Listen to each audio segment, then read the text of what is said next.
हिंदू धर्म में जो ये दिन है, अच्छा कई लोग कहते हैं कि सूर्य के उत्तरायण का क्रम है, ये क्रम है, ये पूजन का क्रम है, तिल्ली के लड्डू का क्रम है लड्डू बना लो तिल्ली का, इसका क्रम है। पर अगर स्कंद पुराण उठाओ तो स्कंद पुराण में अगर मकर संक्रांति के क्रम को यदि पढ़ोगे तो मालूम पड़ेगा कि पूरे वर्ष में एक दिन ऐसा था जिस दिन भगवान शिव और नारायण ये दोनों, इसलिए आज भी हिंदू धर्म में गुड़ के लड्डू तिल्ली के साथ मिलाते हैं। क्यों? उसका कारण कि शंकर और नारायण ये दोनों एक ही दिन एक ही पल गंगा का स्नान करने के लिए जाते। एक ही माता लक्ष्मी भगवान नारायण और भगवान शिव को स्नान के लिए गुप्त रूप से झांकती है।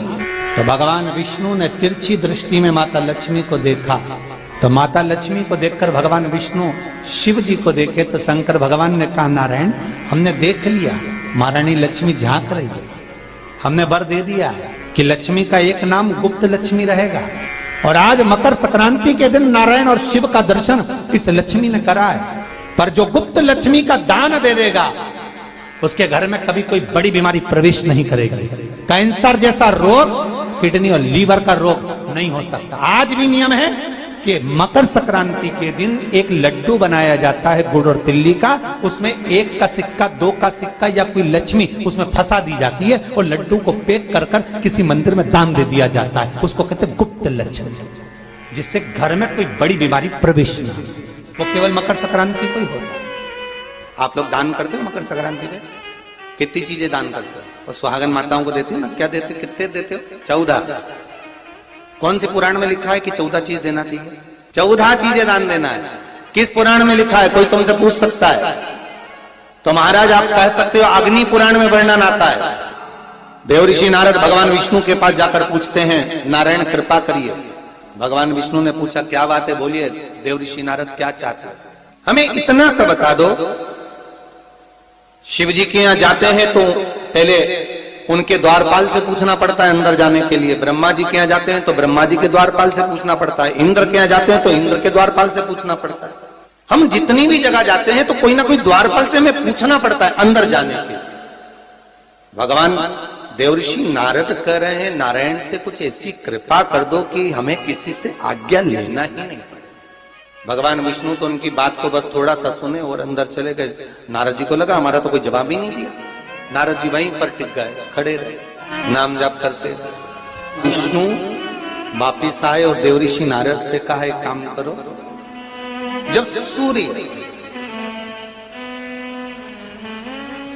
मकर में प्रवेश करते हुए उत्तरायण की ओर जावे, उस घड़ी उस पल में देवऋषि नारद तुम 14 बार भगवान के नाम का, शिव नाम का दान दे दीजिए। भगवान नारायण के नाम का, राम नाम का, कृष्ण नाम का दान दे दीजिए। अब देखो यहां पर यह नहीं लिखा कि प्लास्टिक का डब्बा दो। समझ लेना जी हो अच्छे से कि लोगों ने दान को कितना भ्रष्ट कर दिया वो बताया जा रहा है। अग्नि पुराण में यह नहीं लिखा कि तुम प्लास्टिक की चाय की चन्नी दो 14, बाल्टी दो 14, या प्लास्टिक का डब्बा दो 14। यहां पर यह नहीं लिखा है कुछ भी हो। यहां क्या लिखा अग्नि पुराण में कि मकर संक्रांति के दिन जब सूर्य उत्तरायण भाव में प्रवेश करे, मकर में जावे, उस समय पर देवऋषि नारद तुम्हारे मुख से अगर 14 बार भगवान के नाम का दान 14 जीवों को दे आओगे तो किसी भी देवता के पास जाओगे तुम्हें परमिशन की जरूरत नहीं पड़ेगी, तुम डायरेक्ट प्रवेश कर जाओगे। डायरेक्ट। अब तुमको अगर वैकुंठ में डायरेक्ट प्रवेश करना हो तो बिना पूछे, तो उसके लिए कहा ही मकर संक्रांति पे दान दो। तो किस चीज का दान देना है हमारा? प्लास्टिक का डब्बा नहीं, बाल्टी नहीं, चन्नी नहीं, किस चीज का दान? तो कहा अगर देवर्षि नारद आप दान दे रहे हो तो 14 नाम का दान दीजिए। 14 जीवों को नाम का दान दे दो, भगवान के नाम का भजन करो। और अगर संसार के लोग दान दे तो किस चीज का? तो के अन्न से बड़ा कोई दान